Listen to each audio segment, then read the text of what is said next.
Selamat datang di Beetle Channel, semoga kita bahagia. Jangan lupa subscribe, like, komen dan share agar channel ini semakin berkembang. Terima kasih. Novel Kekuasaan dan Kekayaan Pengarang, Chang Yu Bab 45-46. Bab 45 Keuntungan Lain. Hari berikutnya. Pagi. Dong Suebing menguap saat dia bangun. Dia menggosok matanya dan turun dari tempat tidur. Dia pergi tidur pada dini hari setelah menyaring semua koin. Nyamuk di rumah sakit sangat beracun. Sekali digigit akan membengkak, terasa nyeri dan gatal. Dong Suebing hampir tidak bisa tidur dengan nyamuk-nyamuk yang beterbangan di sekelilingnya. Dalam benaknya, dia memikirkan koin kuno dan bermimpi di mana dia dikubur hidup-hidup dengan berton-ton koin. "Kamu sudah bangun?" Anak lelaki tua itu bertanya. Dia sudah berdandan dan duduk di samping ayahnya. Dong Suebing tersenyum malu, "Maaf mengganggumu semalam." "Tidak masalah. Kami hanya ingin tahu mengapa Anda membeli begitu banyak koin kembali." Anak lelaki tua itu bertanya. "Saya mendengar bahwa banyak ahli saat ini tidak dapat membedakan antara koin asli dan palsu. Anda harus berhati-hati agar tidak tertipu. Ada barang palsu di mana-mana." Dong Suebing mengobrol dengan mereka sebentar dan mengembalikan laptop. Ada risiko ketika berhadapan dengan barang antik. Dong Suebing tahu tentang risikonya pada hari pertama dia mulai bekerja di kota antik. Tapi sekarang, dengan kemampuannya, dia masih bisa mendapat untung dengan barang antik. Dong Suebing harus diinfus pada jam 8 pagi. Tapi dia diam-diam meninggalkan rumah sakit sebelum Bibi Suan mengunjunginya. Dia membawa seikat besar koin dan naik taksi ke Liu Lichang yang terkenal. Liu Lichang yang direnovasi adalah tempat yang ramai dengan nuansa tradisional. Satu-satunya hal yang tidak disukai Dong Suebing adalah jalan. Itu harus membatasi kendaraan memasuki area tersebut. Banyak mobil mewah yang diparkir di sepanjang jalan di kedua sisi, menyisakan sedikit ruang untuk pejalan kaki. Ada begitu banyak toko barang antik di sini. Yang mana yang harus saya pergi? Dong Suebing memutuskan untuk pergi ke toko Rong Bao Zai di dekat pintu masuk Liu Lichang. Setelah memasuki toko, Dong Suebing berjalan melewati seorang bule dan bertanya kepada asisten toko di mana tempat koin dan uang kertas berada. Asisten toko itu menunjuk ke sudut toko. Dong Suebing berterima kasih padanya dan pergi ke konter. Dia melihat seorang pria paruh baya membaca koran di belakang konter. "Permisi, apakah Anda membeli koin antik?" Pria paruh baya itu menurunkan kertas-kertasnya dan melihat bungkusan besar Dong Suebing. "Begitu banyak koin." Dong Suebing menggosok hidungnya dan tersenyum. "Tidak. Anda bisa memberi saya harga untuk bundel ini. Yang benar-benar ingin saya jual adalah koin Jiading Yuanbao ini." Pria itu mengangguk dan meletakkan korannya ke samping. Dia mengeluarkan kaca pembesar dan beberapa alat kecil dari laci. "Oke, biarkan aku melihat-lihat dulu." "Oke, ini koinnya." Dong Suebing memberikan koin itu padanya. "Kumohon. Koinnya harus asli, tolong biarkan koin itu asli." Pria paruh baya itu mengamati koin itu. 1 detik berlalu, 2 detik berlalu, 3 detik berlalu, pria itu tiba-tiba menggenggam. Dia bergerak lebih dekat untuk melihat koin dengan lebih baik dan memiliki ekspresi terkejut. "Koin ini?" Dong Suebing bertanya dengan cemas, "Bagaimana koinnya?" "Tunggu. Saya perlu melihat lebih dekat." Pria itu duduk tegak dan dengan hati-hati memeriksa setiap detail koin dan mengangguk. "Koin ini langka. Anak muda, ini adalah koin 10 uang tunai dinasti Song Selatan Jiading Yuanbao. Ini diproduksi pada tahun 1208, dan masih dalam kondisi baik. Sangat jarang untuk melihat koin ini bahkan di pelelangan. Ini sangat langka dan berharga." Anda melihat warna karat ini. Ini menunjukkan usia koin. Hahaha, koin itu memang asli. Dong Suebing berdeham dan bertanya. Berapa banyak yang ingin Anda tawarkan untuk koin ini? Pria itu ragu-ragu. Anak muda, kamu seharusnya menyelesaikan pekerjaan rumahmu sebelum datang ke sini dengan koin. Jadi, saya tidak akan menipu Anda. Koin ini dapat mengambil hingga 60.000 RMB di pelelangan. Tapi setelah komisi dan biaya, yang tertinggi yang bisa saya tawarkan adalah 50.000 RMB. Bagaimana menurutmu? Dong Suebing merasa ini adalah tawaran yang bagus. Dia berpikir sejenak dan mengangguk. Sepakat. Pria paruh baya itu tertawa. Besar. Karena Anda sangat berterus terang, saya akan memberi Anda 1.000 untuk seikat koin itu. Oke, tentu. 50.000 RMB. 2 tahun gaji ibunya bahkan tidak mencapai 50.000 RMB. Bagi Dong Suebing, 50.000 RMB adalah jumlah yang sangat besar. Dong Suebing memeluk amplop berwarna coklat dengan erat saat dia berjalan keluar dari Rong Bao Zai. Dia takut seseorang akan melompat keluar dan mengambil uangnya. Dia mengamati sekelilingnya dengan hati-hati dan dengan cepat berlari melintasi jalan menuju Bank ICBC. Dia menyetor semua uang ke akunnya, dan saldonya tiba-tiba menjadi lebih dari 51.000 RMB. Dengan jumlah ini, dia bahkan mampu membeli mobil murah. Dia sangat bersemangat saat kembali ke rumah sakit. Ya. Saya kaya. 50.000 RMB. Bangsal ortopedi. Dong Suebing kembali ke bangsalnya untuk menemukan perawat dan Bibi Suan menatapnya dengan marah. Bibi Suan memarahi, kemana kamu pergi pagi-pagi sekali dan mengapa kamu tidak menyalakan teleponmu? Apa kau tahu aku mengkhawatirkanmu? Dia memegang botol infus. Para perawat telah datang ke sini mencarimu. Beberapa kali. Anda seharusnya berada di infus. Bagaimana Anda bisa menyelinap keluar tanpa sepatah kata pun? Dong Suebing tersenyum meminta maaf, Anda tidak membantu saya membawa pengisi daya. Baterai saya sudah lama mati. Ku Yun Suan menatapnya, jadi, Anda mengatakan bahwa ini salah saya. Tidak. Tidak, Dong Suebing dengan cepat menuangkan segelas air untuk Bibi Suan. Saya bosan pagi ini dan pergi jalan-jalan. Saya lupa waktu dan kembali terlambat. Saya minta maaf. Jangan marah padaku. Dia tidak bermaksud memberitahu Bibi Suan tentang koin antik itu. Dia ingin memberinya kejutan. Ku Yun Suan menjadi tenang. Cepat dan kembali ke tempat tidurmu. Anda harus berada di infus. Dong Suebing melepas sandalnya dan kembali ke tempat tidurnya dengan patuh. Dia mengulurkan tangannya untuk perawat untuk memasukkan jarum. Saat perawat memasukkan jarum, dia berteriak, aduh, aduh. Ini menyakitkan. Lebih lembut dengan jarumnya. Ku Yun Suan menertawakannya dan dengan main-main memukul dahinya. Apakah kamu berani menyelinap keluar tanpa memberitahu siapapun lagi?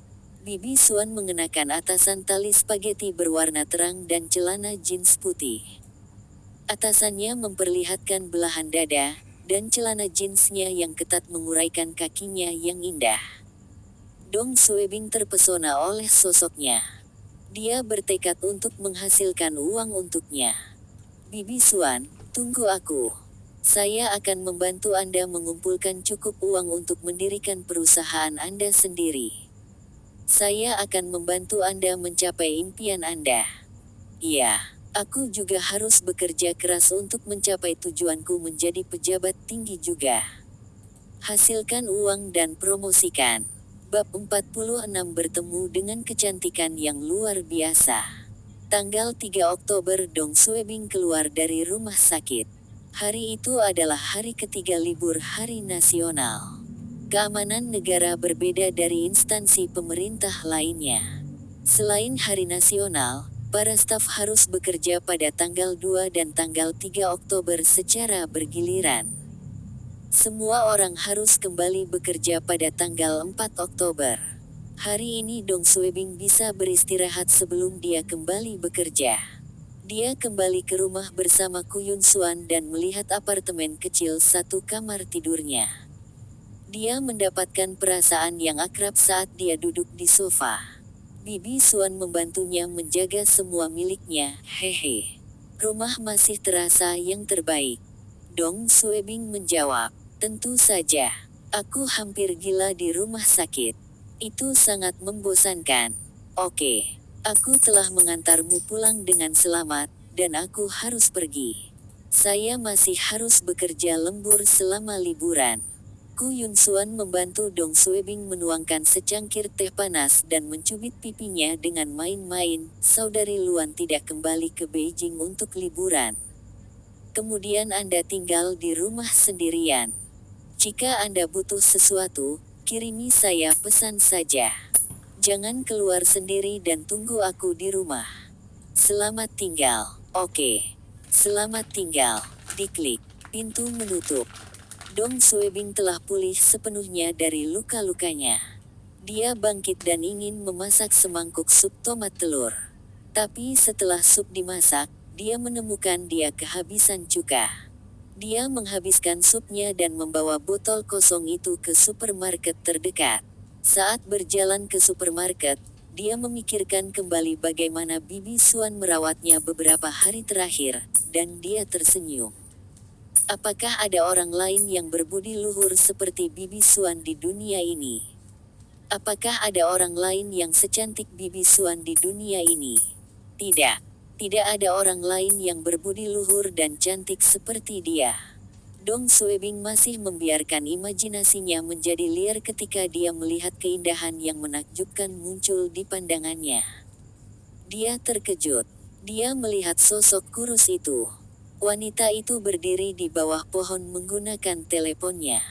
Rambutnya diikat menjadi sanggul dan mengenakan setelan jas. Matanya berbentuk bulan sabit dengan bulu mata yang panjang dan memiliki wajah kecil yang indah di luar kata-kata. Benar-benar ada seseorang yang secantik Bibi Suan. Dong Suebing menarik napas dalam-dalam. Dia adalah pria normal dan suka melihat wanita cantik. Dia berpura-pura menunggu seseorang dan terus mencuri pandang pada wanita itu. Wanita itu seharusnya sedikit lebih tua darinya. Dia tampak dewasa, dan gerakannya anggun. Banyak orang yang lewat juga memperhatikan wanita cantik ini dan mereka semua menatapnya. Dong Suebing melihat seorang pria kurus berjalan melewati wanita itu dan berhenti di belakangnya. Dia sepertinya memperhatikan wanita itu dengan hati-hati. Wanita anggun ini mengabaikan pandangan semua orang dan terus tersenyum dan berbicara di telepon. So tua, bukannya aku tidak membantumu, ini di luar kemampuanku untuk membantu. Ya, kamu bisa bertanya pada Xiao An. Dia dekat dengan Menteri Zhao. Oke. Setelah berbicara di telepon sebentar, dia menutup telepon dan menyimpan telepon itu ke dalam tas tangannya yang terbuka. Dia berbalik dan berjalan pergi dengan tumit belakangnya. Dong Suebing mengalihkan pandangannya darinya dan mulai berjalan kembali ke rumahnya. Yang bisa dia lakukan hanyalah melihat wanita itu dari jauh. Dia tahu dia tidak cukup baik untuk tipe wanita seperti ini. Setelah mengambil 2 langkah, Dong Suebing mendengar suara seorang wanita manis, di mana dompetku? Dong Suebing berbalik dan melihat wanita itu menggeledah tas tangannya. Dia kemudian melihat sekeliling di tanah. Seorang wanita tua yang baik hati menghampirinya dan bertanya, kamu tidak dapat menemukan dompetmu. Apakah Anda menjatuhkannya di suatu tempat? Wanita itu mengerutkan kening, saya seharusnya tidak menjatuhkannya. Itu masih ada di tas saya 2 menit yang lalu ketika saya sedang menelepon. Oh, kalau begitu dompetmu harus dicuri. 2 menit yang lalu, Dong Suebing berhenti. Dia ingat pria kurus yang berdiri sangat dekat dengannya ketika dia sedang menelepon tadi. Dia berhenti di sampingnya selama sekitar 2 detik. Brengsek. Itu pencopet. Kembali. Waktu kembali ke 1 menit yang lalu. Wanita itu masih berbicara di telepon di bawah pohon. So tua, bukannya aku tidak membantumu, ini di luar kemampuanku untuk membantu. Ya, kamu bisa bertanya pada Xiao An. Dia dekat dengan Menteri Zhao. Oke. Wanita itu tersenyum ketika dia berbicara di telepon. 2 meter darinya, pria kurus itu berjalan menjauh darinya dengan cepat dengan tangan menutupi perutnya. Dong Suebing meletakkan botol cukanya di lantai dan berlari. Orang-orang yang melihatnya sedang menatapnya saat dia mencoba membuat suara sesedikit mungkin saat dia berlari. Ketika dia lebih dekat dengan pria kurus itu, dia menerkamnya. Berhenti. Pria kurus itu jatuh ke lantai dan berteriak, "Apa yang kamu lakukan? Apa yang saya lakukan? Anda harus tahu apa yang saya lakukan. Di mana dompetnya?" Dong Suebing bertengkar dengan pria itu. Pria kurus itu sangat percaya diri dengan kemampuan mencopetnya. Dia pikir tidak ada yang akan tahu dia telah mengambil dompet wanita itu. Tetapi pria ini mengeksposnya dan sangat yakin bahwa dia telah mencuri dompet. Itu. Pria kurus itu kaget dan ketakutan. Dia dengan cepat memutuskan cengkeraman Dong Suebing dan melemparkan dompet kulit ke lantai sebelum melarikan diri. Dong Suebing melihat pria itu meninggalkan dompetnya dan tidak mengejarnya. Pria kurus itu mungkin memiliki kaki tangan di sekitarnya, dan Dong Suebing mungkin akan disergap atau ditikam jika dia mengejar. Wanita cantik itu memandang Dong Suebing dengan bingung. Dia masih tidak mengerti mengapa pemuda ini berkelahi dengan pria kurus itu. Tetapi ketika dia melihat dompet di tangan Dong Suebing, dia tercengang. Dia segera menutup telepon dan memeriksa tas tangannya. Dong Suebing bangkit dari lantai dan berjalan untuk memberikan dompet itu kembali kepada wanita cantik itu. "Pria itu telah mencuri dompetmu." Oh, wanita itu mengambil dompet dari Dong Suebing dan menjabat tangannya. "Saya sedang menelepon dan tidak menyadarinya. Terima kasih. Apakah kamu terluka?" "Saya baik-baik saja." Dong Suebing menjabat tangannya. Jantungnya sempat berhenti berdetak. Wanita itu terlihat lebih cantik. Sulit menemukan kata-kata untuk menggambarkan kecantikannya. Setelah basa-basi, ponsel wanita itu berdering lagi. Dia berterima kasih kepada Dong Suebing lagi. "Aku masih punya sesuatu untuk diperhatikan. Beri aku nomormu, dan aku akan mentraktirmu makan malam di lain hari." Dari nada bicaranya, wanita ini tampak seperti seorang pemimpin di tempat kerjanya. Cara dia berbicara memerintah. Dong Suebing ingin menolak tawarannya, tetapi dia tidak bisa menolak pesonanya. Dia memberitahu nomor ponselnya. Wanita itu mengeluarkan buku catatan dan mencatat nomornya. "Oke, saya akan menghubungi Anda di lain hari. Selamat tinggal." Dong Suebing masih linglung saat dia melihat wanita itu berjalan pergi. Say. Siapapun yang menikahinya harus diberkati oleh semua leluhurnya.